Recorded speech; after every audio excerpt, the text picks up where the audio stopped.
se entienden como sinónimos, pero no lo son. Una cosa es el tamizaje prenatal y otra es el diagnóstico prenatal.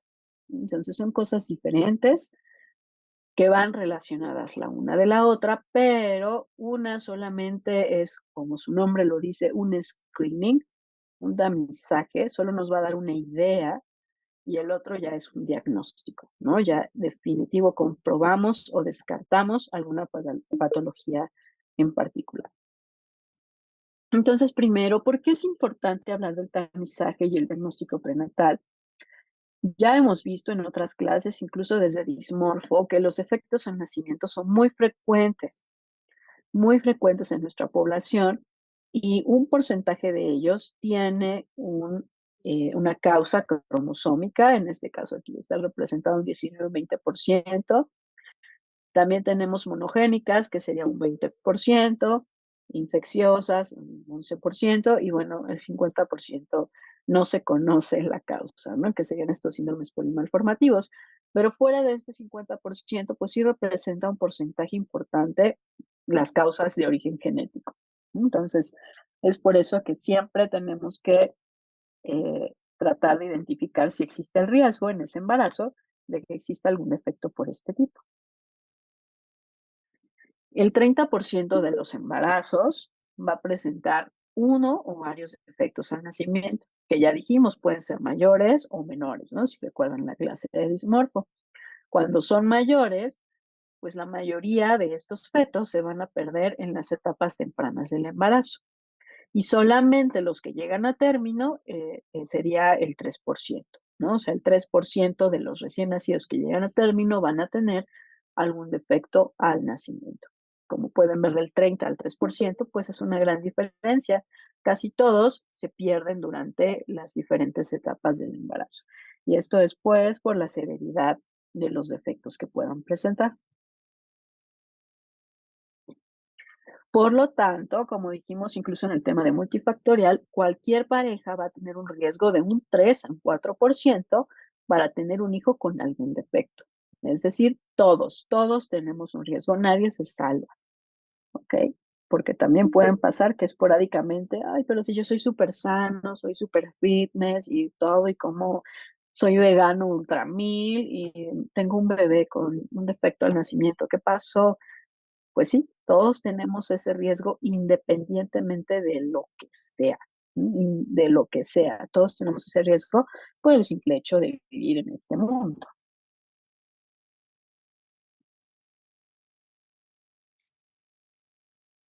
Entonces, el tamizaje o el tamiz prenatal se creó con el objetivo de prevenir porque hay algunos defectos que incluso se pueden tratar in útero para, entonces, obviamente, detectarlos oportunamente y tener este impacto, ¿no? O sea, de reducir la mortalidad en estos fetos o incluso también para tomar decisiones, que eso también es el objetivo de realizar el diagnóstico prenatal, tomar una decisión. ¿Se sigue el embarazo o se detiene? Ese es el objetivo. Entonces, cada vez que nosotros hacemos diagnóstico prenatal, al final solo vamos a tener dos caminos y van a ser cualquiera de ellos. O continuamos con el embarazo o lo paramos. ¿Sí? Entonces esto es muy importante porque toda persona, toda pareja que decida ser incluida dentro de un diagnóstico prenatal debe saber que eso es algo a lo que vamos a llegar eventualmente. Lo ideal sería que todos nosotros recibiéramos un asesoramiento pregestacional, es decir, que todavía no está embarazada la pareja, todavía no quieren o tienen deseos de tener un bebé. Y entonces se evalúan todos los riesgos, se hace el árbol genealógico de ambos, tenemos en cuenta las enfermedades monogénicas, las enfermedades multifactoriales que pudieran estar dentro de esa familia, si hay alguno clásico, definir algún patrón hereditario, establecer un riesgo específico para esa pareja, tomando en cuenta todo su contexto. Además de que también vamos a tomar en cuenta el trabajo de los padres, si están expuestos, teratógenos, edad, todo, está todo. Y les vamos a dar un riesgo personalizado. Y a partir de eso es que ya vemos la posibilidad de realizar el embarazo, ya sea de manera espontánea o si requiere algún tipo de reproducción asistida. ¿Sí? Entonces, eso sería ideal con todos. Todos deberían de hacer un asesoramiento pregestacional. ¿Quién hace el asesoramiento pregestacional? Hola, los genetistas. Los genetistas somos los que hacemos este asesoramiento pregestacional y damos ese riesgo.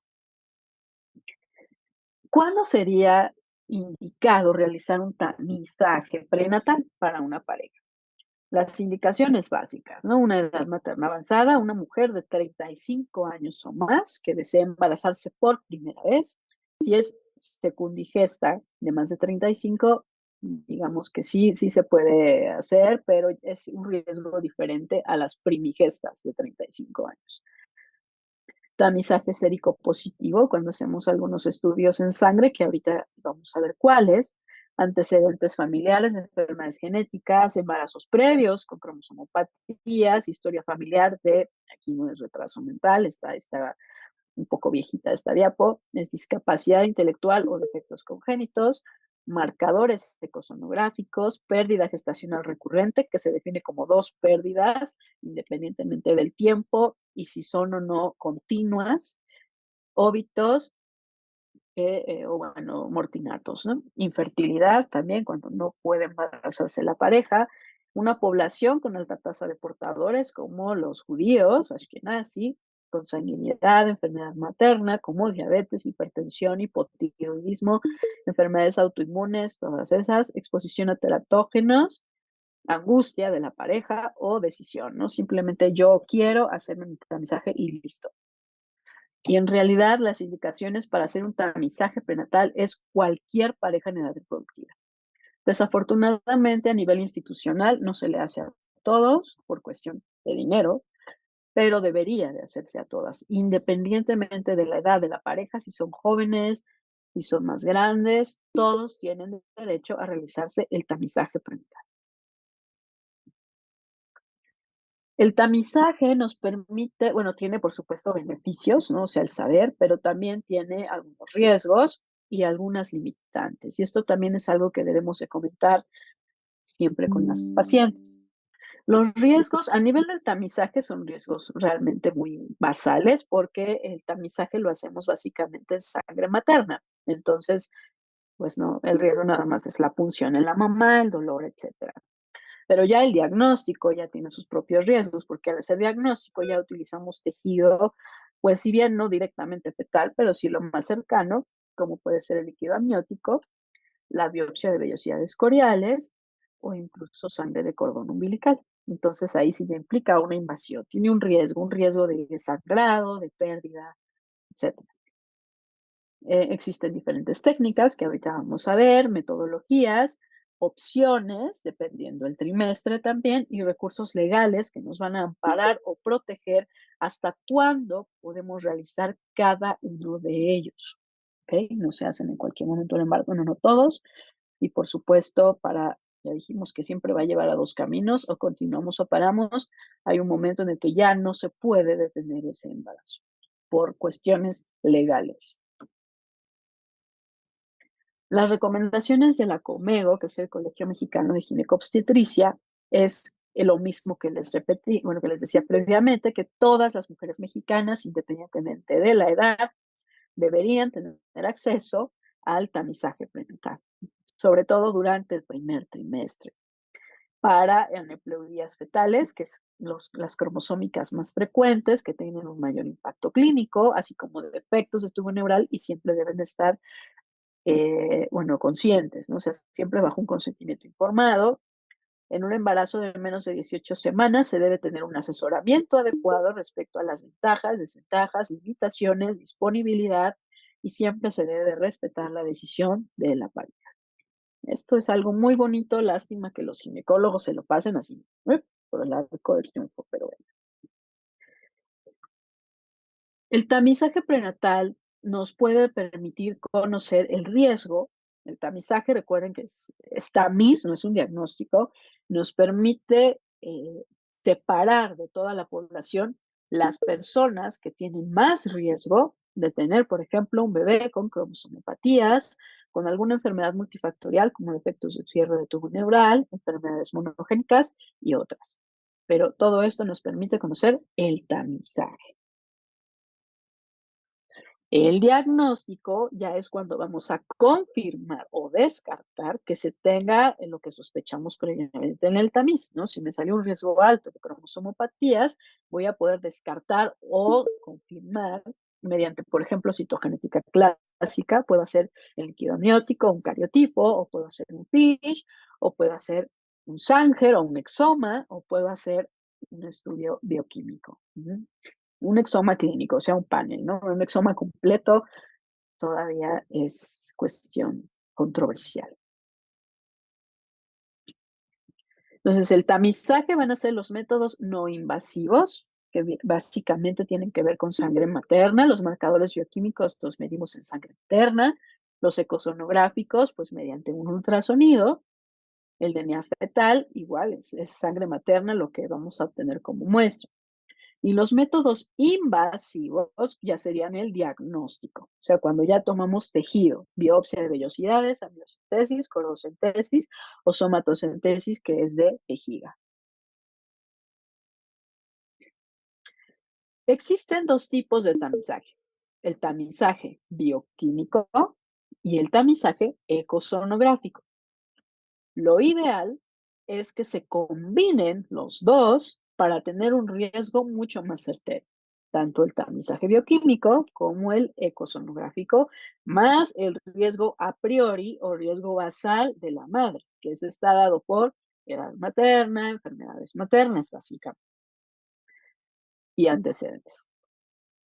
Entonces, estos son los importantes, ¿no? El bioquímico, el ecosonográfico y bueno, el riesgo a priori. El ecosonográfico va a ser en el primer y segundo trimestre, el bioquímico igual, primer y segundo trimestre. Y el ultrasonido más importante, o bueno, el que nos va a dar un mayor riesgo para tener defectos congénitos, es el de segundo trimestre, conocido también como estructural o de alta resolución. Ese se realiza en el segundo trimestre.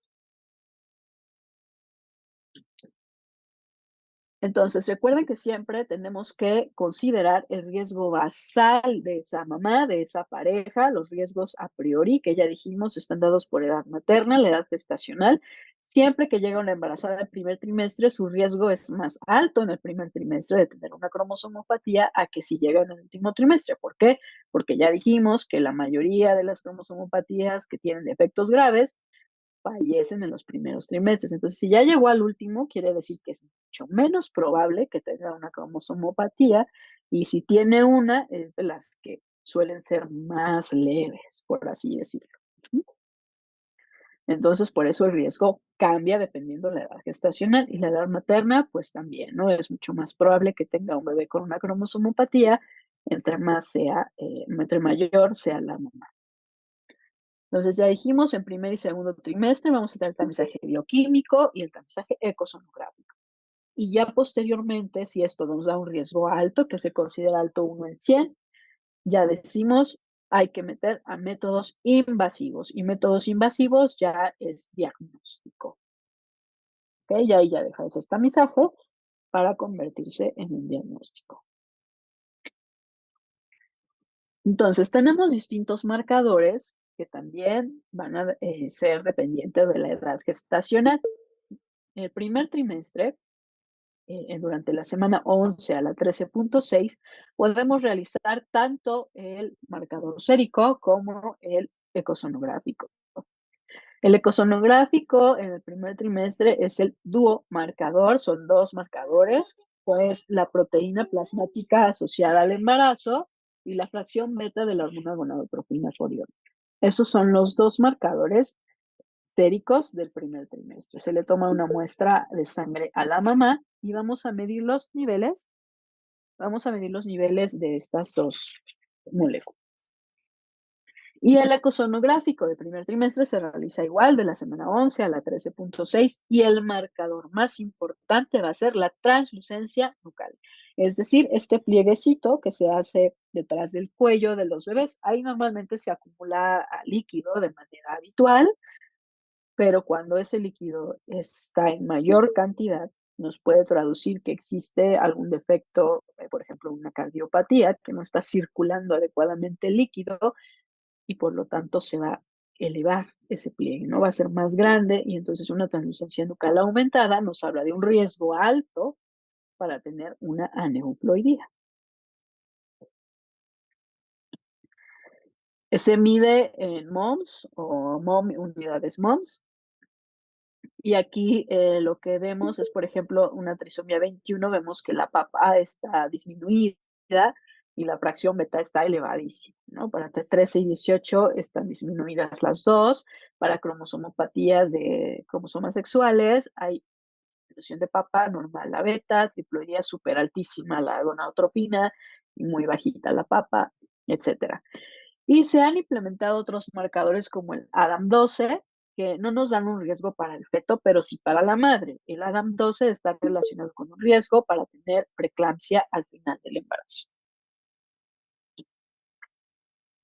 En cuanto a los ecosonográficos, el más importante es la translucencia nucal, que aquí se ve mucho más claro, ¿no? Aquí está, esta es la cabecita, la nariz del bebé, su cabecita, su cuellito, y aquí se ve el líquido que está atrás del cuello, que por ejemplo está muy elevado, ¿no? Igualmente aquí la presencia de hueso nasal. El hueso nasal es otro marcador. En los pacientes con trisomía 21 usualmente tienen ausencia de hueso nasal, no lo encuentran y aquí la translucencia nucal, ¿no? Que normalmente, bueno, tiene unas medidas específicas, puede ser máximo 3, más de 3 ya nos habla de anormalidad. Hay otros marcadores como la regurgitación tricuspidia, flujo ductovenoso, incremento del flujo de la arteria hepática fetal, pero el más importante es la translucencia nucal.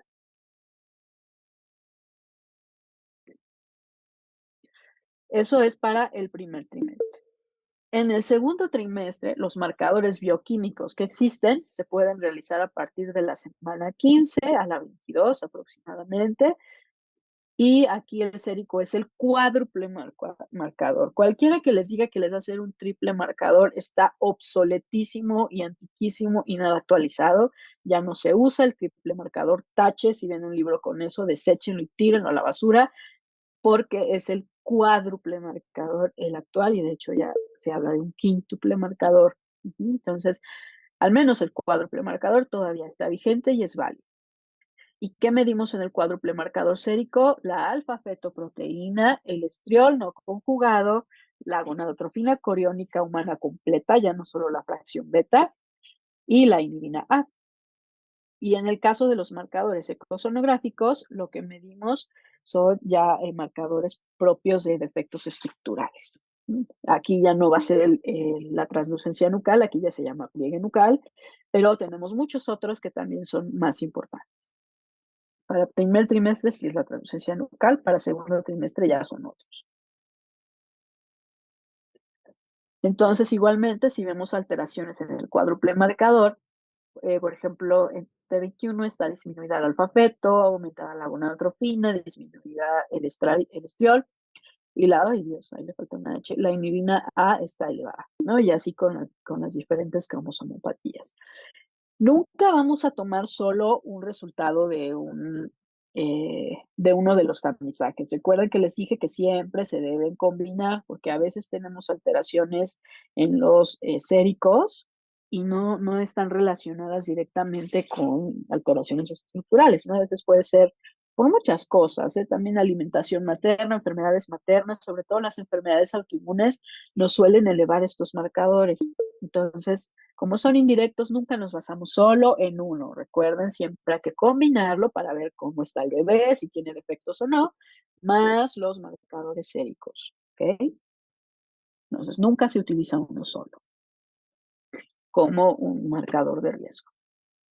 La alfa-fetoproteína no solo está elevada en las cromosomopatías, sino también en los defectos de tubo neural. Este es sus usos más importantes porque cuando vemos una alfa-feto muy elevada, ese bebé tiene un defecto de tubo neural hasta no demostrar lo contrario. Y de los más frecuentes, pues es un meningocelio. También hay defectos de cierre de pared, como la gastrosquisis, asociados a incrementos del alfa-feto, pero también tenemos que tener cuidado porque en los gemelos se puede elevar de manera normal y no necesariamente está relacionado a un defecto. Los gemelos son un punto y aparte. Eso, ellos son mucho más complicados para predecir un riesgo. Estar asociado también a muerte fetal, el incremento de alfa-feto o tumores maternos, ¿no? Lo cual también nos ha tocado mamás con cáncer que no lo sabían, el embarazo, durante el embarazo desarrollan el cáncer, elevan alfa-feto y el bebé está bien. El problema es que la mamá está elevando la alfa-fetoproteína como un marcador tumoral. Ujú. Sí nos ha ocurrido estas situaciones, mamás con cáncer. Entonces también tenemos que tomar en cuenta eso. Los ecosonográficos, igual de la 15 a la 20, habitualmente es a partir de la 18 a la 22, las semanas más certeras para realizar el ecosonográfico. Y tenemos diferentes marcadores cardíacos, a nivel de cabecita, de quistes, esta es la vejiga, hay muchísimos marcadores, ¿no? La burbuja gástrica, igualmente burbuja gástrica, ¿no? Aquí está de la 18 a la 22, y aquí está un meningocele, ¿no? Como se ve la bola, este es un 3D, aquí hay una anencefalia, ¿no? No se ve la cabecita, igual aquí un defecto a nivel de columna, de cierre de columna, igual la doble burbuja, que nos habla de un pequeñito con síndrome de Down, o posible T21. Aquí pues lo que se ve el cordón, ¿no? Enredadísimo, que está disminuyendo muchísimo el flujo sanguíneo y restringiendo totalmente la vascularidad a nivel periférico. Aquí un labio paladar hendido, igual de efectos cardíacos y un montón, ¿no? Todo eso lo podemos ver a nivel, son marcadores ecosonográficos y los expertos en hacer los marcadores ecosonográficos y los ultrasonidos de primer y segundo trimestre no son los radiólogos, no son los ginecólogos, son los médico materno fetales, que bueno, sí son ginecólogos de base, pero hacen una subespecialidad en medicina materno-fetal. ¿Okay? Ellos son los expertos, son 2 años después de ginecología que se dedican a ver todos los días ultrasonidos, ultrasonidos, hasta que se hartan. Entonces, ellos y solo ellos son los expertos para realizar este tamizaje, ¿de acuerdo? El ultrasonido que se hace de manera habitual en una clínica radiológica X o en la sala de urgencias de un hospital también realizado por un ginecólogo, solamente va a valorar muy poquitas cosas. La viabilidad fetal, o sea, el latido cardíaco, la cantidad de líquido, el tamaño del bebé y si tiene un defecto muy grave, ¿no? O sea, que no tenga cabeza, pues iba a ser obvio. Todo lo demás no lo van a ver. Nada, nada de lo que les dije ahorita, ningún marcador se ve mediante un ultrasonido habitual. Entonces, si queremos hacer un tamizaje real, tiene que ser por un médico materno fetal. ¿Sí? Y ellos lo tienen que ver al menos una vez en primer trimestre, una vez en segundo trimestre y una en tercer trimestre. El resto de los ultrasonidos sí lo puede hacer un radiólogo y un ginecólogo, pero al menos los de detección de tamizaje de primer, segundo trimestre, sí un médico materno fetal. ¿Ok? No se les olvide. Y también podemos utilizar el 3D ya para visualizar defectos como a nivel de cara, ¿no? 3D o 4D, que es el que está de moda ahorita, para ver como tal la carita del bebé. No solo es para eso, sino también a nosotros nos sirve para ver defectos a nivel de cara, ¿no? Como colobomas o defectos de cierre como labio y paladar hendido. Y también se puede usar para defectos a nivel del sistema nervioso central y corazón. Y la resonancia magnética fetal tiene indicaciones muy precisas, sobre todo cuando ya tenemos una sospecha fuerte de que hay un defecto de cierre del tubo neural, por ejemplo, que va a ser intervenido ese bebé y se necesita tener un estudio de imagen para ver cómo se va a abordar esa cirugía. Y bueno, el tamizaje, hay muchos tipos, bueno, hay diferentes corrientes, ¿no? De los ginecólogos, lo más cercano a una tasa de detección del 100%, porque no existe el 100% nunca, pero lo más cercano está dado cuando los combinamos. Ya dijimos, cuando comparamos un riesgo a priori, cuando tenemos un ecosonográfico, un bioquímico de primer y segundo trimestre. Y eso nos va a dar un 95-96% de detección, que sería lo más alto. Y para síndrome de Down, si hacemos el DNA fetal en sangre materna o el NIPS, es casi del 100%, pero solo para síndrome de Down. Para el resto de las cromosomopatías, no. ¿Sí? Y se considera todavía tamizaje. Pero recuerden que siempre existe un rango de falsos positivos, ¿no? O sea, siempre vamos a tener falsos positivos, por eso este riesgo no lo hace solamente un software, sino un software más un médico, ¿no? Que esté detrás de todo esto, ya sea, o sea, médico materno-fetales y los genetistas que tienen, nosotros tenemos la alta también en genética perinatal y reproductiva. Y calculamos el riesgo. Entonces ya dijimos riesgo a priori, más todos los marcadores, hacemos un riesgo final, se decide si requiere un método invasivo y se realiza un diagnóstico. Recuerden, primer trimestre es de la semana 11 a 13.6 y segundo trimestre de la semana 15 a la 20. ¿Sí? Y más o menos el ecosonográfico ya es de la 18 a la 20. Si hacemos los estudios fuera de estos rangos, tenemos una gran probabilidad de que nos salgan falsos positivos. Esto es porque en esas semanas es cuando podemos observar los marcadores específicos, ¿ok? Por el crecimiento del bebé, no es nada más porque queramos. Entonces, sí se tienen que hacer en esas semanas, si no, no sirve, no sirve. Y bueno, así se muestra en el software, ¿no? Nos va a mostrar una curva para darnos más o menos el riesgo. Uno en 100, pues ya sería un riesgo. Bueno, aquí, por ejemplo, uno en 250 ya lo considera alto, depende del software, y aquí ya tendríamos que realizar un método invasivo. Aquí está, ¿no? Así se hace la amniocentesis, guiado por un ultrasonido. Hacemos una punción para obtener líquido amniótico, que ahorita vamos a verlo también. Entonces, ya una vez que tenemos un riesgo alto en el tamizaje, pues tenemos que confirmarlo forzosamente. Entonces, hay que realizar un método invasivo. Si nos sale un riesgo bajo, pues no hacemos nada, el embarazo continúa de manera habitual, con su seguimiento y sin problema. Pero si tenemos un riesgo alto, sí tenemos que hacer el método invasivo. ¿Sí? También los métodos van a variar dependiendo de la semana de gestación. Si tenemos un riesgo alto en el primer trimestre o en las primeras semanas, realizamos biopsia de vellosidades coriales, que habitualmente se hace de la semana 9 a la 2. Y dice 10, pero se puede hacer desde la 9. Tenemos un riesgo de pérdida del 1 al 2%, ya cada vez es más bajo porque tenemos médicos súper calificados, ya con mucha experiencia, y el resultado se obtiene en 2 semanas, dependiendo más bien lo que queramos realizar en ese tejido. La amniocentesis se hace a partir de la semana 15 y hasta que se termine el embarazo, ¿no? Hasta que haya líquido suficiente se puede realizar. Lo ideal es que no se haga después de la semana 22, claro. Y tenemos un riesgo mucho más bajito de pérdida.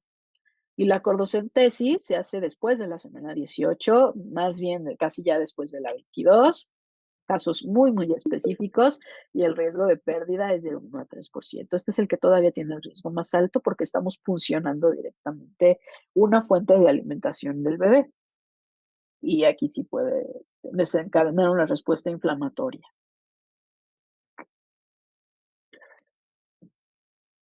Entonces, la biopsia, sí, la biopsia de vellosidades coriales, que es la primera que hacemos, la biopsia de vellosidades coriales, el ultrasonido se puede hacer de manera transabdominal o transcervical, la guía para ir observando cómo se hace directamente la punción. La ventaja es que como se realiza en el primer trimestre del embarazo, es más rápido el diagnóstico, ¿no? Todavía están en las primeras semanas ese embrión, pero la desventaja es que lo que estamos funcionando son vellosidades coriales, o sea, placenta. Entonces tenemos un riesgo alto de estar detectando un mosaico placentario, es decir, que a lo mejor la placenta sí tiene una mutación o tiene una cromosomopatía y el feto no, o al revés. Entonces, pues sí tenemos un riesgo de tener falsos negativos e incluso, bueno, pues esto que se le llama mosaico, cuando es distinto o que tenemos cromosomopatía en uno y en el otro no, o al revés, se le llama mosaico. Entonces, ahí sí podríamos tener una confusión. Todavía la biopsia de vellosidades coriales, un resultado se toma con muchísima delicadeza, ¿no? Mucha cautela y tenemos que tomar todo el contexto. ¿Qué se le puede hacer a la biopsia de vellosidades coriales? Lo que quieran. desde un cariotipo, un FISH, secuenciación, lo que sea, todo se puede hacer. La amniocentesis es el preferido y el favorito porque es mucho más fácil de obtenerlo a partir de la semana 15, dijimos, mediante un ultrasonido, guiamos la aguja, tomamos muestra de líquido, habitualmente se toman entre 20 mililitros, o sea, una gota, dos jeringas de 20 mililitros, la primera se desecha y la segunda es donde obtenemos realmente la muestra y se puede cultivar incluso también para ver si hay infecciones a ese nivel. Y igualmente aquí este tejido ya como es directo, porque son las células fetales que se expulsan mediante la orina y también por piel del bebé, entonces podemos tener un resultado un poco más preciso. ¿Sí? Igualmente podemos hacer lo que sea, cariotipo, FISH, todo con el líquido amniótico, exoma, genoma, todo. Y la cordocentesis, que tiene indicaciones muy específicas, sobre todo cuando tenemos sospecha de enfermedades autoinmunes, o que sean, perdón, inmunodeficiencias graves en el bebé. Ahí sí podemos hacer la cordocentesis directa para valorar inmunoglobulinas y todo, ¿no? O sea, realmente la cordocentesis no se hace de rutina, no es lo habitual, y es un tejido que tomamos como posterior, ¿no? O sea, si no logramos obtener un líquido amniótico adecuado, que por ejemplo el bebé tiene oligohidramios, pues entonces le hacemos cordocentesis, pero no es el ideal. Y bueno, ¿qué podemos hacer? Ya les dije cariotipo, podemos hacer FISH, podemos hacer microarreglos, podemos hacer secuenciación, lo que quieran. Y también podemos obtener mediante los marcadores séricos riesgo incluso para predecir preeclampsia en la mamá, ¿no? Ya habíamos dicho que el ADAM12 también nos habla sobre restricción de crecimiento intrauterino, la inhibina también, y bueno, la papa y otros, incluso en la medición directa de la arteria uterina, hacer el Doppler, también nos habla de riesgo para preeclampsia y restricción de crecimiento intrauterino. Entonces, no solamente nos va a servir para ver al bebé, sino también para pues, predecir el desenlace que pueda tener ese embarazo y prevenirlo, ¿no? O sea, si tenemos un riesgo alto de preeclampsia, pues entonces damos a la madre la aspirina Protect, ¿no? Para tratar de disminuir ese riesgo. Y bueno, finalmente tenemos el DNA fetal, el suero materno o el NIPS, como están sus siglas en inglés, que es un método no invasivo, tamizaje todavía, no es diagnóstico. Sabemos que en sangre materna están circulando durante el embarazo células también del bebé en pequeñas cantidades. Y lo que hace este estudio es, bueno, mediante la obtención de sangre materna, se separan o se filtran las células fetales y en ellas se realizan los estudios, ¿no? Aquí lo que podemos hacer sobre todo son microarreglos, por ejemplo, para ver si ese bebé tiene más riesgo de tener alguna cromosomopatía, alguna neoploidía, sobre todo síndrome de Down, ¿no? Que es como la que tiene una mayor sensibilidad y especificidad para este método, que les digo es casi del 100%. Pero para el resto de las cromosomopatías sigue siendo bajo, sigue siendo del 80, incluso menos. Entonces sigue siendo un screening, por lo tanto necesita un método invasivo para tener un diagnóstico. Pero lo que sí es que el DNA fetal lo podemos hacer incluso desde la semana 8, entonces se puede hacer muy temprano y ya desde ahí detectar si tenemos el riesgo o no de alguna neuploidía. Y pues también tiene un costo menor en comparación, pero al final, si tenemos un riesgo alto, pues siempre vamos a tener que confirmarlo, ¿de acuerdo? Un screening positivo con NIPS es un screening positivo, no es un diagnóstico, para que lo tomemos en cuenta. Y es el que está de super moda, ¿no? Ahorita todo el mundo se quiere hacer el DNA fetal, pero siempre hay que saberlo interpretar, siempre hay que saber cuándo hacerlo, porque también si ya estamos en segundo trimestre, ni siquiera tiene caso hacerlo, ¿ok? Es válido en primer trimestre, en segundo trimestre ya no. Entonces, ¿qué ocurre cuando diagnosticamos una enfermedad fetal? Cuando efectivamente tuvimos un tamizaje positivo, un diagnóstico positivo. ¿Cuáles son las alternativas para la pareja?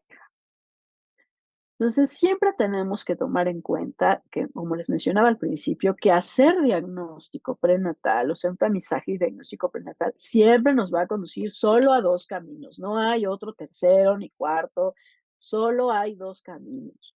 O se continúa con el embarazo o se interrumpe, no hay más, no hay más. Entonces, eso es algo que le debemos decir a la pareja siempre y desde un principio.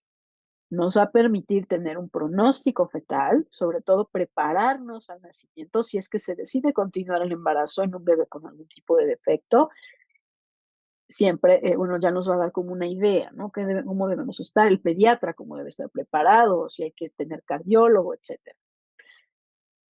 Y el asesoramiento que se debe proporcionar, que bueno, en este caso lo hacemos nosotros, los genetistas, siempre debemos de respetar pues los principios de la bioética, ¿no? O sea, siempre informar a la pareja de todo, no porque los veamos muy pobrecitos, de, ay, no le voy a decir que existe el preimplantación, ni siquiera lo va a poder pagar. ¿Tú qué sabes? ¿No? O sea, tú qué sabes, a lo mejor sí pueden, entonces haciendo un gran esfuerzo, y siempre debemos informarles todo, todo. Eso se trata de ser justos, ¿no? Dar toda la información que existe. La autonomía es siempre respetar que la pareja al final son los que van a tomar la decisión, aunque nosotros estemos o no de acuerdo, porque hay médicos que están a favor del aborto y hay otros que no, pero pues eso no le importa al paciente. El paciente al final es el que va a tomar la decisión independientemente de nuestras creencias.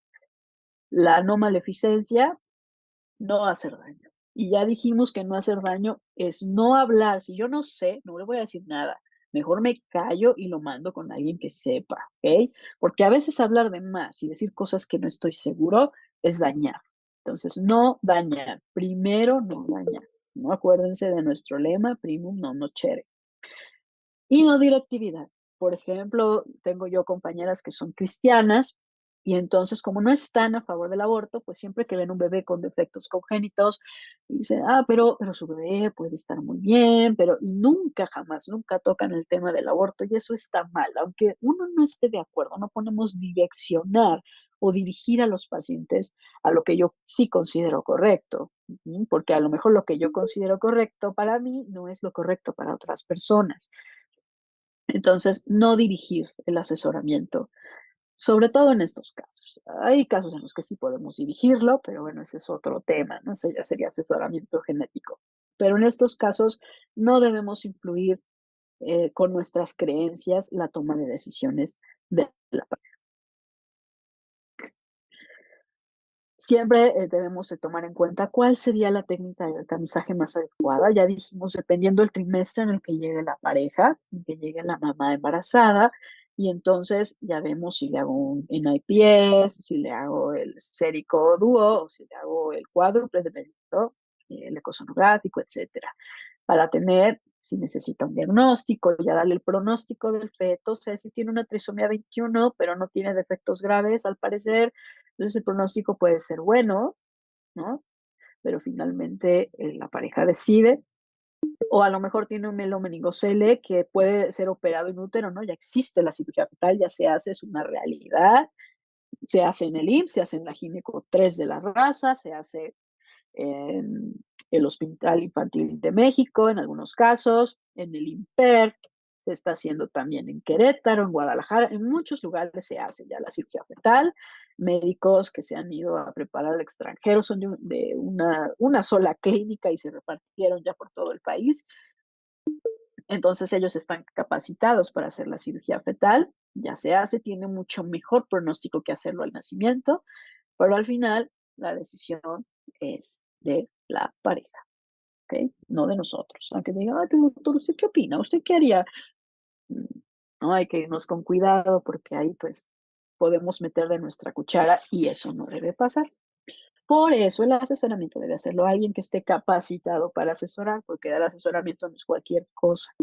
También necesitamos preparación psicológica, ¿no? Conocer fundamentos para poder ver también cómo está la pareja, en qué momento emocional. Puedo decirles, no puedo decirles, me espero, en qué etapa del duelo. Es un rollo también el asesoramiento. Entonces, por eso, mejor si ven una pareja así, mándenla con los especialistas adecuados. Y bueno, ya dijimos que la cirugía fetal se hace, es un hecho para que lo conozcan. Si ya lo conocían, pues qué bueno, ya saben que es una opción. Y al final, pues es esto, la toma de decisiones. Hay que definir cuál es la situación, analizar el problema, evaluar las alternativas y finalmente tomar la decisión, que ya dijimos solo son dos, no hay otra.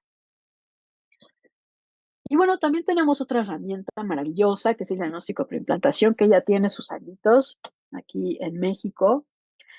Y esto es cuando nosotros ya detectamos, por ejemplo, en una familia que ya existe una mutación, o sea, una mamá que dice, híjole, ya tuve 3 abortos y los 3 es porque tenían mutaciones en X gen y no puedo tener hijos porque salen bebés así y se me mueren. ¿Qué hacemos? Quiero un bebé sano.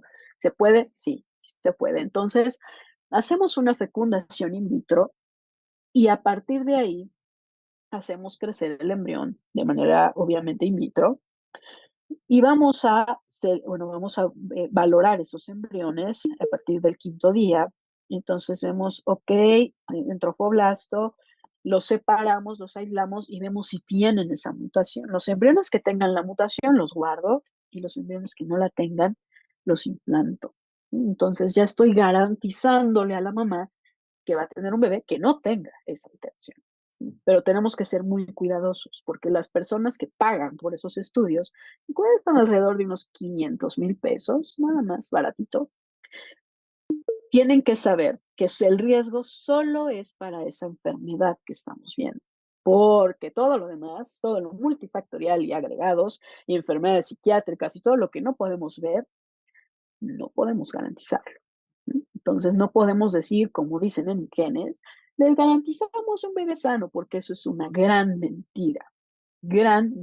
Tenemos muchos pacientes en genes enojadísimos porque sí las embarazan, de que las embarazan, sí las embarazan. El problema es cómo vienen esos bebés. ¿Sí? Entonces, sí tienen riesgo de cromosomopatías, otras tienen riesgo de tener otras enfermedades monogénicas y, por supuesto, las epigenéticas, que esa nadie las toma en cuenta y, por supuesto, que su riesgo es mucho más alto cuando nosotros manipulamos a las células. ¿Vale? Eso es muy delicado. El manipular la intervención afecta los mecanismos de metilación y por lo tanto cambiamos el entorno fetal. Y eso puede hacer que den enfermedades, sí, sobre todo hemos visto, hay estudios, enfermedades conductuales, ¿no? Conductuales, trastorno de déficit de atención e hiperactividad, ansiedad, depresión eh, y muchas otras más. ¿Ok? Entonces, solo podemos garantizarlo para la enfermedad que estemos viendo, que usualmente debe ser monogénica, pero, o una translocación, por ejemplo, pero lo demás no, no lo podemos garantizar.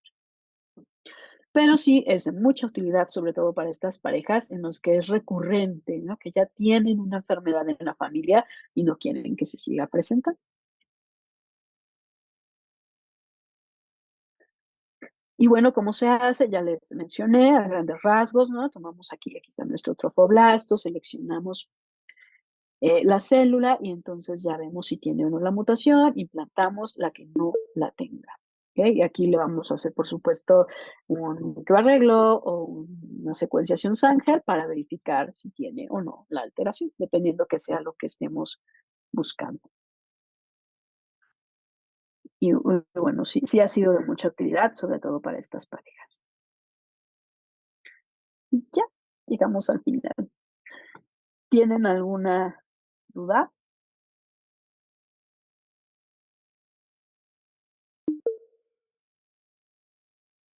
¿Todo bien?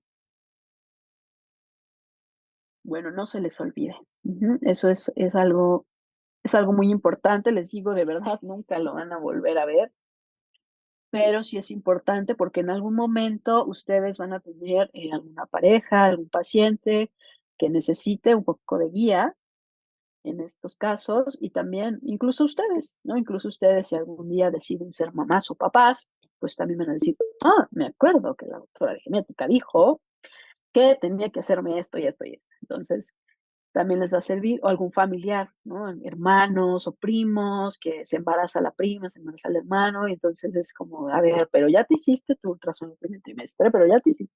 Entonces, para que ustedes también lo tomen en cuenta. Recuerdo que este se lo deben hacer todos, independientemente de la edad. ¿Sí? Todos deberían de hacérselo. No se hace así, pero todos pueden hacerlo.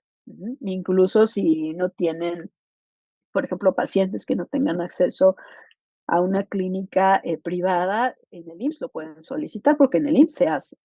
Se hace en el IMSS, ahí están los médicos maternos fetales, en la gineco 3 y en la gineco 4. Y por ejemplo, en el ISSSTE, ahí sí les fallo porque no conozco mucho del ISSSTE, como yo trabajo en el IMSS, no conozco mucho del ISSSTE. En Secretaría de Salud se hace en Energía González y en el Hospital General de México, por supuesto. Pues creo que también incluso en pues el de la mujer, ¿no? El Hospital de la Mujer también se realiza. ¿Sí? Y si, bueno, también quieren algún contacto de algún materno fetal, yo conozco un montón, si también lo necesitaran, con mucho gusto para que también lo puedan tener. Ujú. Muy bien, entonces vamos a ver, teníamos unos casitos ahí si nos da tiempo. Permítanme. Ay, discúlpenme que hablo toda gangosa, pero es que estoy enferma del estrés.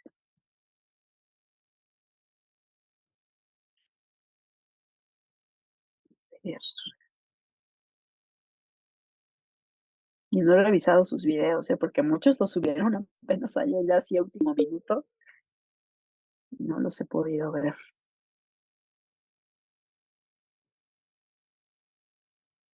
Mm,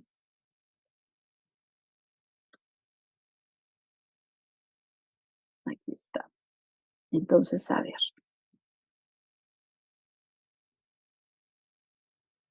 les voy a compartir nuevamente para que nos resolvamos. Muy bien, entonces, a ver, ¿quién me ayuda a leer el caso 1? A ver, Humberto.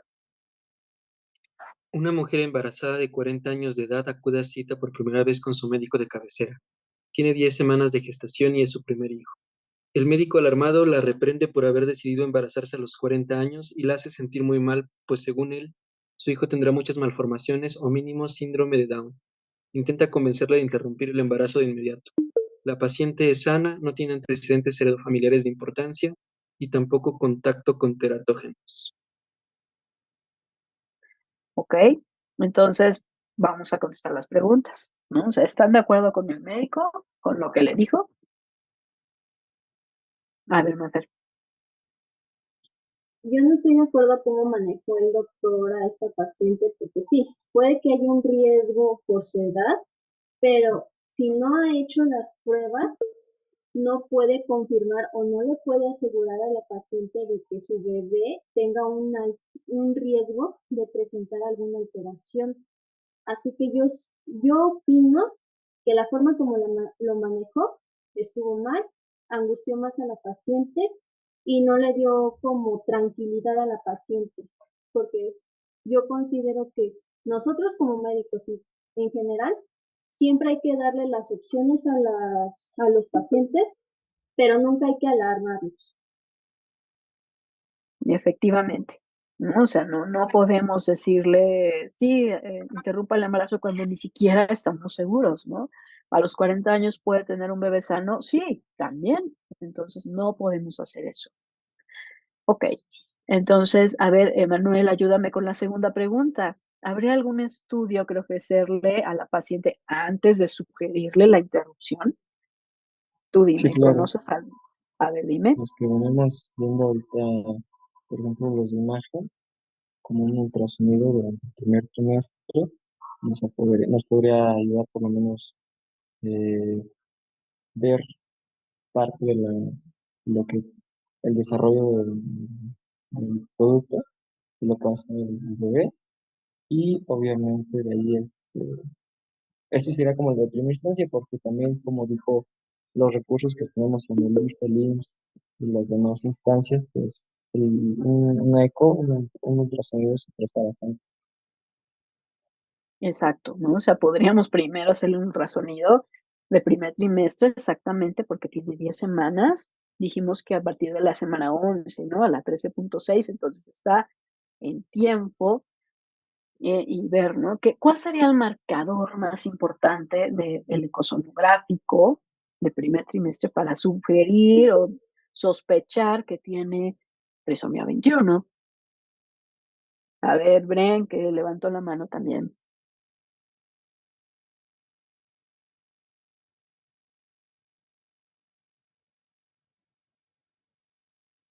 Ay, no estoy segura, doctora. La verdad no estoy segura. Ok, a ver, entonces, ¿quién levantó? Rebe. Translucencia nucal para evaluar si tiene síndrome de Down. Exacto, ¿no? Dijimos que el marcador más importante del primer trimestre es la translucencia bucal. Ujú. Entonces ahí ya si tiene una translucencia incrementada, pues entonces ya podríamos sospechar.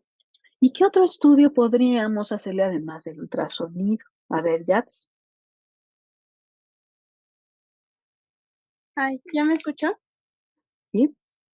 Pues también eran los séricos, bueno, que se le podían hacer estudios séricos como el duomarcador, que era la proteína plasmática asociada del embarazo y la de la fraccionada de la beta, de la hormona, beta hormona gonotrópica. De la fracción beta de la hormona gonadotrofina corriente. Ujú. Ajá. Exacto, ¿no? Entonces ese sería el dúo marcador de primer trimestre. Y también si tuviéramos alteraciones, podríamos más el ecosonográfico, entonces ya podríamos decir, entonces puede que su bebé tenga riesgo. Recuerden que lo que hicimos ahorita son puro tamizaje, solamente le estamos dando una probabilidad de riesgo. Pero, bueno, y sigue la pregunta 3. Entonces, si tuviéramos algún estudio disponible, que ya dijimos, el ecosonográfico, el marcador, ¿cuál sería nuestra conducta si alguno de estos estudios sale positivo? O sea, translucencia nucal alta. ¿Qué le podríamos hacer? A ver, Bren. Pues lo primero que hay que, o sea, lo primero que hay que hacer es decirle a la paciente y explicarle eh, qué se le hizo, o bueno, ajá, explicarle qué significa el hecho de que haya salido positivo y para qué trastorno genético es o síndrome genético es. De ahí habría que explicarle en qué consiste ese síndrome genético, pues a grandes rasgos, obviamente, de manera que ella lo pueda entender, y de ahí que ella decida si quiere tener al hijo o no lo quiere tener, o si ella dice, bueno, no importa, o si dice, sabes qué, pues no por esto, ¿no? Entonces, nosotros lo más que haríamos sería pues ya explicarle a la paciente y de ahí, dependiendo de la decisión de ella, pues ya proceder. Ok, sí, cierto, tenemos que comentarle todo, explicarle qué es lo que estamos haciendo, pero estábamos hablando de tamizaje, Bren. Estábamos hablando de ecosonográfico y de un marcador que no son diagnósticos, es tamizaje. Entonces, si tengo un tamizaje positivo, mi conducta a seguir, ¿cuál sería? A ver, ya.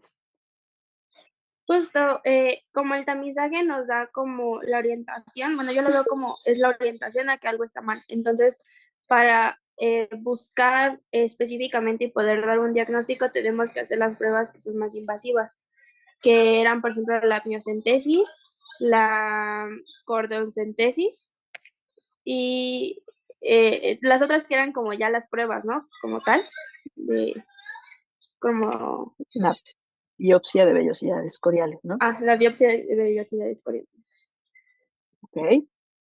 Sí, ¿no? Tenemos que hacer un diagnóstico. En este caso, por las semanas que tiene la paciente, ¿cuál sería el indicado? ¿Qué diagnóstico sería el indicado?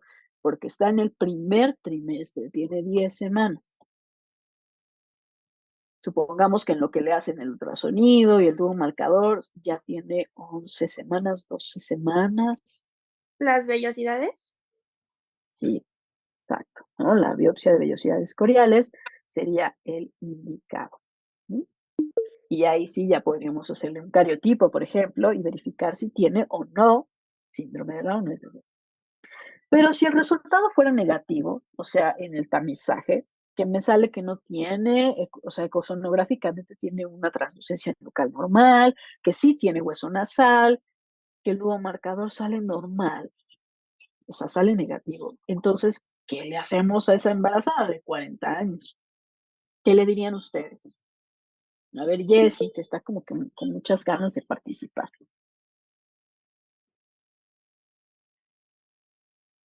Ay, ya sé que hay 8,000 Jessicas, espérenme. Jessie Viri, ¿no? Es la que estaba.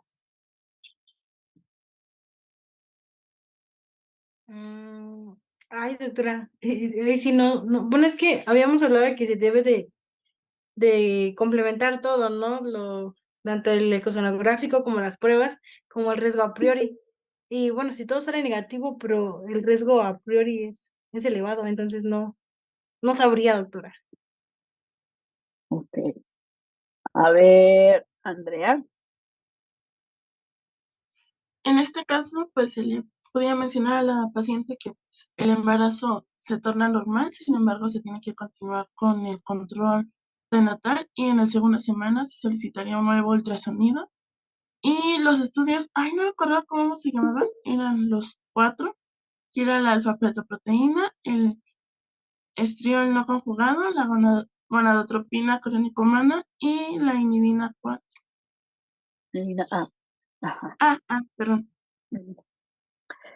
Entonces, el seguimiento sería, señora, ahorita todo salió bien, qué bueno, pero no podemos descartar al 100% un riesgo. Entonces, vamos al segundo trimestre y hacemos, ahora sí, volvemos el cuádruple marcador y el ultrasonido estructural, que nos va a dar una mayor idea, ya que se formó el feto, ahora sí ver si tiene algún defecto.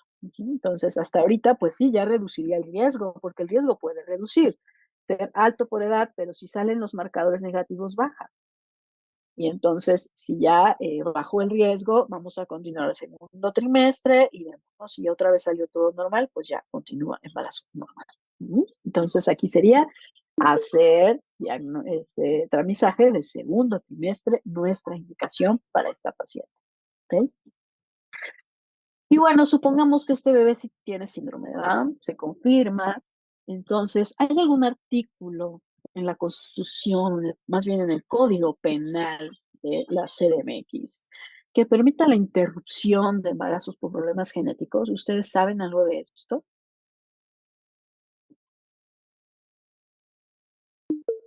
A ver, Jessie González. Sí, tengo entendido que sí hay una, bueno, de hecho, creo que son tres, pero dos hablan exactamente de la penalización. O sea, si una mujer se hizo un aborto y se menciona que hubo coacción o que simplemente abortó porque quería, hay dos del Código Penal en donde la mujer, bueno, se tiene que meter a la prisión de 5 a 10 años y solamente hay uno en el Código Penal en donde la mujer puede solicitar el aborto 5 días después de saber, bueno, en los primeros 2 meses si es violada, si el bebé tiene algún problema congénito o genético, pero ahí creo que ya había leído que debe ser durante los primeros 5 días que la paciente se entera del diagnóstico del bebé y este no debe de pasar los 3 meses. Pero sí, sí hay. Ok. Ajá. Bueno, de manera general, en la Ciudad de México, porque estamos hablando de la Ciudad de México, porque si fuera Guanajuato sería otra cosa, pero en la Ciudad de México sí está permitido el aborto, ¿no? Sí está permitido por cualquier situación, sin preguntarte y sin más, hasta las 12 semanas de gestación, ¿no? O sea, tú puedes acudir a cualquier clínica a realizarte un aborto hasta las 12 semanas de gestación sin que te pregunten absolutamente nada, ¿ok? Pero después de la semana 12 está penado, está penado. Solamente hay casos excepcionales en los que está permitido y uno de ellos son las enfermedades de origen genético o alteraciones congénitas, o defectos, pues, por así decirlo. Y cuando tenemos una alteración de origen genético, que es muy ambiguo, porque una alteración de origen genético puede ser todo, ¿no? Pero bueno, así está. Vamos a aprovecharnos de ese hoyazo en el Código Penal hasta la semana 20, ¿no? Hasta la semana 20 podemos hacerlo y eh, te dice que 2 médicos tienen que estar de acuerdo en que se tiene que interrumpir ese embarazo porque puede correr en riesgo la vida de la mamá o que ese bebé realmente no va a tener un nivel productivo para la sociedad, ¿no? Entonces, sí está permitido para evitar justamente la prisión hasta la semana 20 y o que 2 médicos estén de acuerdo en que suceda cualquiera de estas 2 cosas, no está en riesgo la salud de la mamá o que el bebé de plano no tenga un buen pronóstico. ¿Sí? Eso está súper ambiguo, entonces yo les digo, ahí podría entrar cualquier cosa, pero bueno, eso es lo que permite la ley. Sí, sí se puede hacer, porque también si tenemos mamás que más adelante dicen, no, ¿sabes qué? Yo sí quiero interrumpir mi embarazo, que sepamos que también hay un límite. No puedes interrumpir un embarazo después de la semana 25, porque obviamente eso ya no es interrumpir un embarazo, ¿verdad? Eso es provocar la muerte del bebé porque ese bebé va a respirar, va a nacer, obviamente va a respirar a esas edades, esas semanas de gestación, y lo único que vas a hacer es no darle reanimación, no hacerle nada, lo vas a matar, eso es un asesinato. Entonces, después de la semana 20, ya no, porque ese bebé sí puede respirar, ¿no? Antes, pues respira 2 segundos, pero se muere inmediatamente, no hay madurez pulmonar, pero después puede que sí. Y tendrías que entrar y darle soporte, porque si no es un asesinato. Entonces, pues imagínate la mamá, o sea, ¿qué te va a decir? ¿No? Así de, yo te estoy diciendo que no quiero tener un bebé así, todavía me vas a decir que tengo que venir al hospital a ver a un bebé que se está muriendo, ¿no? O sea, por supuesto que es un caso de demanda. Entonces hay que ser muy, muy cautelosos hasta la semana 20, no más. Hemos tenido casos que quieren interrumpir embarazo a la semana casi 30, ¿no? O sea, por eso les digo, no tengo nada en contra de los ginecos, si alguno de ustedes quiere ser gineco, ojalá sea bueno, porque de verdad hacen cada cosa, pero bueno, eso es otra historia. Muy bien, entonces ahora vamos al caso. Pues, dime, Jets. Perdón, doctora, es que me quedó la duda. O sea, por ejemplo, si ya está o sea, por ejemplo, llega una paciente, pero el embarazo ya lleva más de 20 semanas, pero sí tiene eh, un problema genético y los padres de verdad no lo quieren tener, o sea, nosotros no podemos ya interferir ahí, o sea, ya em, a fuerza se tiene que continuar el embarazo. Pues mira, sí deberían, ¿no? O sea, sí, yo sé que los papás se están diciendo, pero bueno, también hay que ver en qué condiciones se dio ese embarazo. O sea, ¿por qué se están dando cuenta hasta ahorita que tiene una malformación grave o que tiene un defecto grave, ¿no? ¿Y por qué no se dieron cuenta antes? O sea, ¿en qué condiciones se dio ese seguimiento del embarazo? ¿Qué pasó?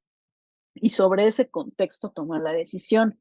Sí, no puedes obligar a los padres a que lleguen hasta el último trimestre, pero también les tienes que decir que ese bebé es muy probable después de esas semanas que viva y que tú como médico y el resto del equipo médico no lo pueden dejar morir. Tienen que intervenir y tienen que realizar intubación y todo. Entonces tú le vas a decir, pues sí, señora, no quiere el bebé, de acuerdo, se va a interrumpir, pero ese bebé probablemente respire al nacer y tenemos que darle reanimación. Y pues ni modo, ¿no? O sea, tiene que ser, por eso el diagnóstico prenatal es duro y los caminos que tienen son decisiones que los padres tienen que conocer. ¿Sí? Entonces ahí sí, pues se les tiene que explicar a los padres todo lo que ocurre. Y es un problema, ¿eh? Porque los papás se les puede demandar por abandono si lo dejan ahí en el hospital y es un rollo, es un rollo. Entonces, tenemos que ser muy cautelosos cuando hacemos diagnóstico prenatal, ¿ok? Siempre tenemos que hacerlo diciéndoles las opciones que vamos a tener al final y todo lo que implica, ¿de acuerdo? Ok, doctora, gracias. Muy bien, entonces, ¿quién me ayuda con el caso 2? A ver, Emanuel.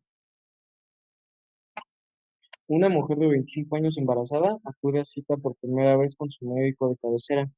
Tiene 10 semanas de gestación y es su segundo hijo. Tiene una niña de 3 años, sana. El médico solicita un dúo marcador y un ultrasonido de alta definición. En este último se reporta una translucencia nucal incrementada y ausencia del hueso nasal. El dúo marcadores también resulta normal. El médico se alarma y trata de convencer a la señora de interrumpir el embarazo. La paciente es sana, no tiene antecedentes heredofamiliares de importancia y tampoco contacto con teratógenos. Ok. Entonces tú mismo, Emanuel, ¿estás de acuerdo con el manejo del médico, con esta opinión que tiene? El manejo trata de convencer a la señora de interrumpir el embarazo. Bueno, antes que todo eso, le explico lo que está pasando. Eh, ¿Qué podría suceder a no sé, en un tercer trimestre, ya que si es posible que dé a luz a la bebé y las complicaciones, pero sí obviamente nos inclinamos un poquito más a que esta paciente sí tiene varias alteraciones. Sí, ¿no? O sea, a diferencia de la paciente previa, que a pesar de su edad y todo, pero tenía, todavía ni siquiera tenía ningún estudio, ¿no? O sea, el médico nada más por la edad ya le dijo que iba a tener un problema. Pero en este caso, aquí esta paciente tiene una edad, o sea, tiene 25 años, está muy bien la edad, pero sí tiene marcadores positivos, ¿no? Los dos, tiene el dúo marcador alterado y además el ecosocográfico alterado. Entonces, ya nos habla de que ese embarazo probablemente sí tenga alguna alteración, o sea, sí hay un riesgo. ¿Mm? Dime, Bren. Bueno, que yo creo que lo malo por así decirlo, lo que hizo mal el médico, entre comillas, sería, pues tratar de convencer a la señora, porque pues realmente lo que tenemos que hacer es explicarle y ya, o sea, ya si la señora quiere interrumpir el embarazo, no, pues ya, pero o sea, ya es su decisión, pero nosotros no podemos estar queriendo convencerla de hacer algo, cuando pues realmente estamos, o sea, estamos hablando de su hijo. Claro, ¿no? O sea, tenemos que respetar mucho esta parte. Esto es muy importante, Bren. Y además algo también importantísimo es que lo único que hemos hecho hasta ahorita es tamizaje, recuerden. O sea, esto solo es un tamizaje. Salió alterado, habla de un riesgo alto, sí, pero no está confirmado. No hemos confirmado ninguna enfermedad, ¿no? Entonces, viene la segunda pregunta. ¿Hay algún estudio más que yo pueda ofrecerle a esta persona antes de sugerirle que interrumpa? Pues, a ver qué dices, Carla. Pues sí, o sea, ya como usted comentó, pues ya tiene todo en el tamiz que sí puede ser, pero podría hacerse una biopsia de vellosidades coriónicas para confirmar si sí puede, bueno, si sí tiene alguna alteración. Exacto, ¿no? O sea, ya hay que hacer un diagnóstico. Y entonces hacemos un método invasivo, que en este caso por las semanas, lo ideal es una biopsia de vellosidades coriales, porque todavía no hay suficiente líquido. Entonces hacemos biopsia de vellosidades, podemos hacer cariotipo y ver si tiene alguna alteración, ¿no? Y ya ahora sí tener un diagnóstico más claro para la mamá. Y bueno, en este caso, ¿qué pasaría si fuera positivo? ¿No? Ya dijimos, o sea, en este caso sí se confirma que la señora sí tiene un bebé con una cromosomopatía, ¿no? Entonces, pues aquí es parecida la pregunta al caso previo, ¿no? O sea, aquí tenemos que explicar y y sugerir eh, las alternativas, que en este caso, ¿cuáles son las alternativas si tengo un estudio positivo? ¿Qué le voy a decir a esa mamá? Dime, Monse. Pues como usted nos dijo, solo había dos caminos básicamente. Ya que se le explicó todo el panorama a la paciente, pues la paciente ya tendría la opción de decidir si quiere continuar con su embarazo o si no quiere continuar con su embarazo. Exacto, ¿no? O sea, ya con un diagnóstico positivo, o sea, sí, señora, si tiene T13, tiene T18, tiene T21, ¿qué hacemos? usted díganos qué hacer. ¿Podemos continuar? Sí podemos. ¿Podemos interrumpir? También podemos. La decisión es suya. Entonces, ya la pareja tomará la decisión, ¿no? De acuerdo a lo que más les convenga también a ellos. Entonces, ¿en qué casos puede estar incrementada la translucencia nucal? Yo les mencioné algunos. No solo síndrome de Down, ¿no? ¿Qué otras cosas nos pueden incrementar la translucencia nucal? ¿Se acuerdan que hasta había un síndrome que tiene un higroma quístico? Que el higroma quístico ya es una cosísima así en el cuello. El síndrome de Turner. Y exacto, síndrome de Turner también me va a incrementar la translucencia nucal. ¿Qué otra situación que no es necesariamente una cromosomopatía puede estar aislada? Que les mencioné también. ¿Algún problema cardíaco? Sí, exacto. Una cardiopatía también puede incrementar la translucencia nucal. Un hidrops fetal también, una inmunodeficiencia también. Muchas cosas me pueden incrementar la translucencia nucal. Y bueno, el artículo sí existe, ¿no? O sea, sí existen, ya dijimos que sí podemos respaldarnos para poder realizar una interrupción del embarazo. Muy bien, entonces vamos con el 3. ¿Quién me ayuda con este? Yo, doctora. A ver, Mafer. Caso 3. Una mujer de 31 años tiene dos hijos, uno de 3 años sano y otro de 5 años con trisomía 21, sin cariotipo. Actualmente tiene 13 semanas de embarazo. Se realizó un ultrasonido de alta definición y el producto resulta tener incremento de la translucencia nucal con ausencia del hueso nasal. Acude con su médico para su control prenatal y este le explica que no debió embarazarse otra vez porque tiene el antecedente de su primer hijo con trisomía 21. Que interrumpa inmediatamente el embarazo. La paciente es sana, no tiene antecedentes heredofamiliares de importancia y tampoco contacto con terapógenos. Ok, entonces, bueno, tú misma respóndeme, ¿estás de acuerdo con lo que le dijo este doctor? No, de igual forma como en el primer caso, nosotros no le podemos, nada más le está haciendo un tamiz y nosotros no le podemos asegurar que sí esté confirmado la trisomía 21. Obviamente sí tiene un alto riesgo por su hijo, pero todavía no hemos hecho el diagnóstico confirmatorio. Y la forma también como lo manejó también estuvo mal, porque nosotros como médicos no podemos estar reprendiendo a los pacientes con que hicieron mal algún procedimiento, no les podemos estar hablando así, como exigirles que hagan esto, sino que darles opciones, decirles qué está pasando, cuál es su diagnóstico probable y qué datos o qué estudios vamos a realizar para confirmar ese estudio. Exacto, Ángel, exacto, ¿no? O sea, no podemos decirles qué hacer, desde luego que no. Y también su bebé, por ejemplo, este pequeñito de 5 años, ni siquiera tiene cariotipo. Entonces ya desde ahí sospechamos que estuvo muy mal abordada esta persona, ¿no? O sea, ya les digo, yo todo lo que les pongo son casos reales.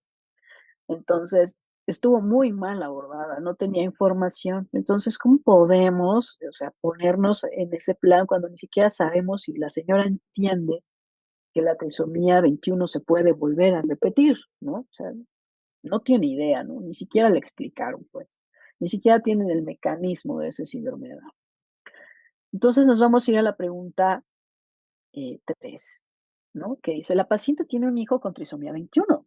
Quizás el feto también, ¿no? Nos hace sospechar por la translucencia y la ausencia de hueso nasal. ¿Cómo explican esta situación a los padres? ¿Cómo le podemos explicar? Porque seguramente el que le explicó que quién sabe quién haya sido, seguro un genetista no fue, le dijo que nunca se iba a repetir el síndrome de Down y tómala. Aquí viene un embarazo nuevamente con un síndrome de Down. Entonces, ¿Qué le vamos a decir a la mamá? ¿Ustedes le harían algún estudio? ¿Qué harían para poder responderle esa pregunta a los padres? Considerando todo lo que ya vimos, ¿eh? O sea, echen coco, así, todo lo que vimos en cromosomopatías, las causas, los mecanismos de T21 aplicados aquí, a esta consulta que viene la mujer embarazada con un probable síndrome de Down, que ya tiene otro hijo con Down, que no tiene cariotipo. ¿Qué harían?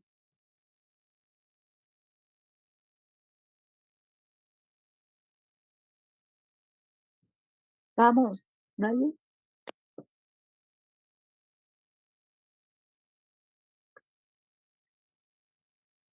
Ay, doctora, ¿podría repetir la pregunta, por favor? Sí. ¿Qué te gustaría hacer en este caso para poder responderle a la mamá que por qué está teniendo otro bebé con síndrome de Down si ya tuvo uno y le dijeron que no se iba a repetir? O sea, ¿qué te gustaría hacer tú para estudiar este caso y poder responderle a la mamá por qué se está repitiendo el síndrome de Down? Cuando sabemos que la causa más frecuente es que sea una trisomía regular y que no se vuelva a repetir. Pero aquí ya tiene 2 bebés con Down. ¿Qué está pasando? ¿Qué les gustaría hacer aquí? A ver, Andrea. Aquí podemos analizar las células germinales de ambos padres para poder ver si no poseen una translocación, dado que como ya se está repitiendo bueno, no estamos seguros, sin embargo los indicios nos dan como orientación de que se puede estar repitiendo. Entonces aquí lo que se podría hacer es analizar las células de ambos padres. Me acuerdo que usted mencionó que no se les marca tanto hacia los padres porque posteriormente pueden culparse entre ellos. Sin embargo, pues puede explicarse de esta manera, que alguno de los dos puede tener una translocación, si no me recuerdo, era el cromosoma 21 y el 14. Y pues, Ok, sí, puede ser que los papás, alguno de ellos sea portador y que por eso se esté repitiendo, sí, pero no estudiamos las células germinales, Andrea, porque acuérdate que las células germinales son las ovogonias y las espermatogonias. Yo no puedo llegar y hacer una biopsia testicular al papá, ni hacer una biopsia ovárica a la mamá, no hay manera. Pero antes de estudiar a los padres, tenemos otra opción, mucho más sencilla. Te fuiste a lo más difícil, lo más complicado, pero hay algo más sencillo. Tal vez, A ver, tenía, a ver. no sé, se me ocurre hacerle, o sea, al hijito de 5 años, hacerle el cariotipo, ¿no? Pues al niño que tiene el Down no tiene cariotipo, entonces le hacemos el cariotipo a él y vamos a descubrir el mecanismo que lo originó. Entonces ahora sí me va a decir si fue una translocación, si es por una trisomía regular, si es por un mosaico, ¿no? Y entonces a partir de eso yo ya puedo predecir el riesgo que tiene ese bebé, ¿no? El próximo, si es por una translocación, que es lo más probable, pues entonces yo ya le puedo explicar a la mamá: señora, lo que pasa es que aquí en la familia ya hay una predisposición más alta para tener estos con Down. Entonces, a pesar de que usted tenga 31 años, su riesgo por ser portador de una translocación o el riesgo de su esposo por ser portador de translocación es más alto. Entonces, por eso se repitió, porque ya teníamos un riesgo más alto. ¿Ok? Entonces, estudiar al bebé que tiene síndrome de Down. Eso sería lo más fácil para poder responder la pregunta. Y por supuesto, ya una vez que hagamos el diagnóstico en el feto, pues también ya ver cuál es el mecanismo que lo originó y ver si es el mismo que comparte con el hermano. ¿De acuerdo? Porque puede ser que a lo mejor no, que a lo mejor haya sido una trisomía regular el hermano y que él sea un mosaico. No, o sea, digo, sería algo muy raro, pero puede ocurrir. Entonces, necesitaríamos verificar que sean parte de la misma causa. ¿Mm? Y bueno, aquí esta pregunta también: ¿qué opciones de tamizaje o diagnóstico le hubiéramos podido ofrecer a la mamá antes de embarazarse para evitar la recurrencia? ¿Qué le podríamos haber ofrecido a la mamá antes?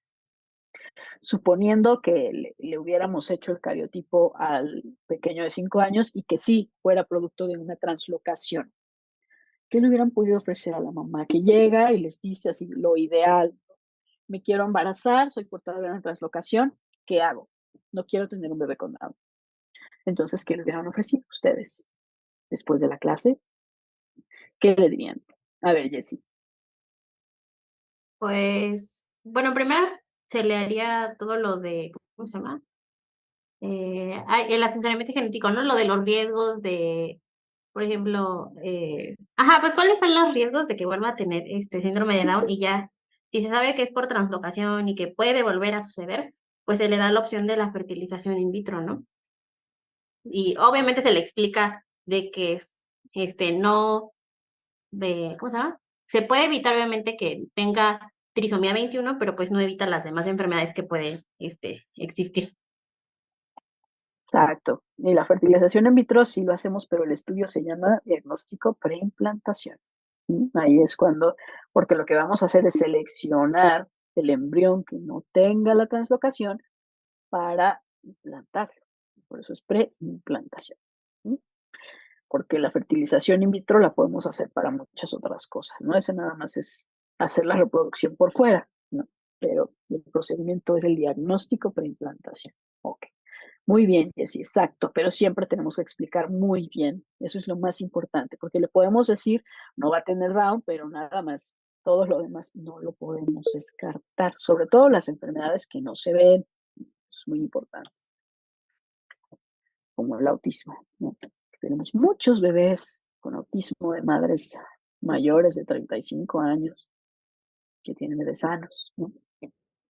Eso no lo podemos hacer. Muy bien, entonces, a ver el último, el quinto. A ver este. ¿Quién me ayuda con esto? A ver, Erandel. Es una mujer de 28 años, desea tener un hijo, sin embargo, ha tenido múltiples abortos. Se ha embarazado 3 veces y las 3 veces ha abortado antes de las 12 semanas de gestación. Nunca se estudió el producto del legrado. Acude con un médico quien estudia el caso, descartando infecciones urinarias, vaginales, malformaciones uterinas, anormalidades hormonales, trombofilia y síndrome antifosfolípidos.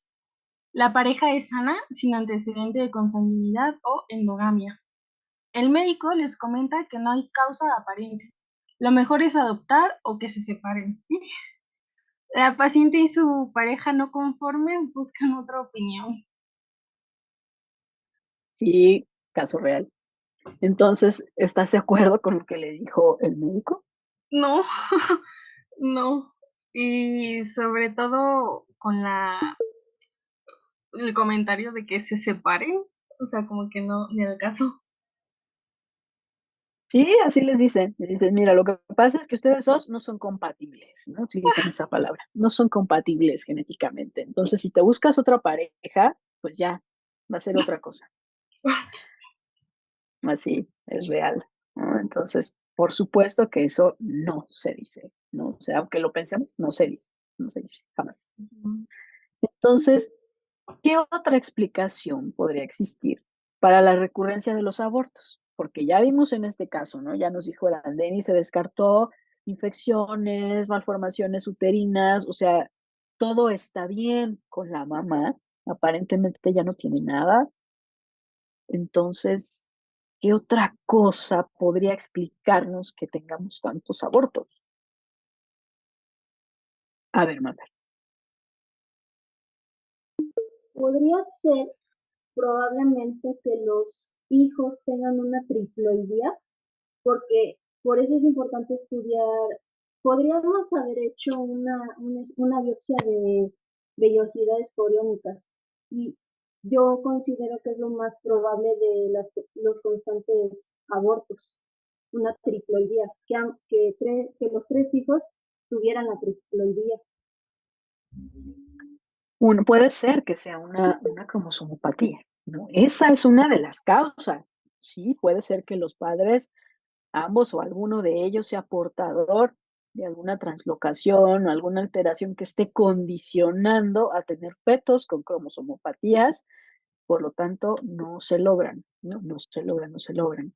Entonces, sí, es una explicación. ¿Qué otra más? ¿Qué otra cosa podría estar pasando en esa pareja que no se ha descartado y que tenemos que estudiar. Una son las cromosomopatías, muy bien, sí, portadores de cromosomopatías, o sea, translocaciones, ¿no? Sí. ¿Qué otra cosa?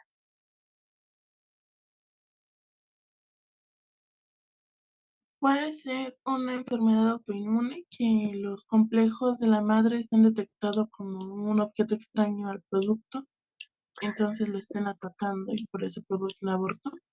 Ese es el síndrome de antifosfolípidos, ¿no? Que ya lo descartó, ese lo descarta Reuma, ¿no? O sea, Reuma hace todo ese perfil, trombofilias y síndrome de antifosfolípidos ya está descartado. O sea, la mamá no está reconociendo como anormal al embrión. Lo que les estoy preguntando ahorita es todo el curso que vimos en el curso. ¿Qué otra explicación puede existir para la presencia de abortos? A ver, Rebe. Ay, ya no sé. Es que yo iba a A ver, decir, dime. estudiar al papá, o sea, porque ahorita todo ha sido como en hacia la madre, pero no sabemos si el papá a lo mejor pueda tener como algo mal en sus espermatozoides, no sé. Y también, bueno, aquí no lo menciona, pero sí no ha tomado algunos como medicamentos o algo así que podrían estarle causando el aborto, algunos factores ambientales por ahí. Bueno, pudiera ser otra razón, pero claro, pues es que me dices, no se ha estudiado al papá, pero en realidad tampoco a la mamá. Nada más le hicieron el estudio de inmuno, de reuma, pero genético no le han estudiado absolutamente nada. ¿Ustedes saben qué complemento cromosómico tiene la mamá? No. ¿Saben qué complemento cromosómico tiene el papá? Tampoco. No se ha estudiado esa pareja. Para abordar un caso de origen genético no se ha estudiado. Entonces, ¿qué otra explicación podría existir? Primero, que fueran portadores de una translocación. Segundo, fueran portadores de enfermedades autosómicos recesivas, ¿no? Que los papás sean portadores sanos y que estén teniendo bebés con enfermedades recesivas graves que no se logren, ¿no? También podemos tener problemas de disomía uniparental, podemos tener mosaicos, podemos tener todo lo que vimos en el curso. Por eso yo les decía todo, porque esta pareja no se ha estudiado nada de origen genético. Entonces, o sea, y luego dice, bueno, a este médico que ya le dijo, no, ya usted, esta pareja está muerta, ¿no? O sea, ya está destinada al fracaso, nunca van a poder tener un hijo. Antes de decir esa cosa tan horrible, ¿qué le podríamos ofrecer a esta pareja? ¿Qué estudio para poder decirles si sí se van a poder embarazar o no? ¿Qué estudio les gustaría hacerle a esta pareja? A ver, Bren, Pues de entrada podría ser un cariotipo, ¿no? pues claro, primero, ¿no? O sea, primero vamos a ver qué complemento cromosómico tiene. Y si sale un complemento cromosómico normal, ¿qué le harían? De plano ya le decimos, saben que están condenados, sepárense. ¿O qué le podríamos ofrecer a la pareja? Bueno, esto no se los mencioné, pero ya existe también en la actualidad algo que se llama test de compatibilidad genética. Odiamos el nombre todos los genetistas, pero así se llama. ¿Y qué es lo que hace este test? Es estudiar las enfermedades autosómico recesivas más frecuentes, más letales, para saber si eres o no portador. Entonces, se hace a la pareja. Este test de compatibilidad es básicamente un exoma, ¿no? Es un panel para las enfermedades recesivas y vemos si son portadores. Entonces, si coincide que sean portadores para la misma enfermedad, pues ya sabemos que esa pareja tiene un riesgo para esa enfermedad. ¿Y qué podemos hacer? Pues una preimplantación, ¿no? Cuando ya sabemos para qué son portadores los padres. Entonces, antes de poner este panorama desastroso de no van a poder tener hijos nunca, primero le hacemos el estudio cromosómico, después podemos hacer un test de compatibilidad genética y entonces ahora sí definir los riesgos y ofrecer un preimplantación. Eso sería lo indicado, lo ideal, antes de decir que se separen, ¿no? O sea, bueno, además eso nunca se sugiere, eso a nosotros no nos corresponde en absoluto, pero antes de ofrecer, por ejemplo, las alternativas como la adopción. Entonces, sí se puede, sí existe y sí se hace también. Lo solicitamos nosotros porque hay que saber interpretar, por supuesto, todas las variantes que salen. Entonces, también para que conozcan que existe y también se realiza el test de compatibilidad genética. Entonces, ahora ya no solo se van a hacer con su pareja el cariotipo, también ya se pueden hacer test de compatibilidad. Yo se los puedo pedir con muchísimo gusto, se los interpreto para que ya tengan sus riesgos ahora sí súper personalizados para tener un bebé. Muy bien, chicos. Entonces, pues ya terminamos, ya se acabó esto por fin, ya pueden descansar de mí. Y entonces, ahora hay una pequeña tarea, es la última del Classroom. Ya estos casos no los tienen que responder, porque ya los respondimos durante la clase. Solamente sería hacer el mapa que dice ahí sobre las semanas de gestación y cuáles serían sus tamizajes. O sea, el primer trimestre me dicen que se hace, el segundo trimestre que se hace. ¿Ok? Tanto de tamizaje como de diagnóstico. ¿Ok? Esa sería su única tarea. Y para los que quieran un poquito más, que no les haya ido muy bien en algún examen, que no hayan podido contestar todas las tareas, está la parte que dice farmacogenómica. Ahí viene también una tarea. Esa es solamente extra, ¿no? Para los que quieran tener unas décimas más. Y esa tienen toda la semana, igualmente hasta el lunes, para poder responderla, igual que el mapa de prenatal, que va a ser la última tarea que les voy a tomar en cuenta para su calificación. Y el examen, entonces, sería el martes. Dime, Dani.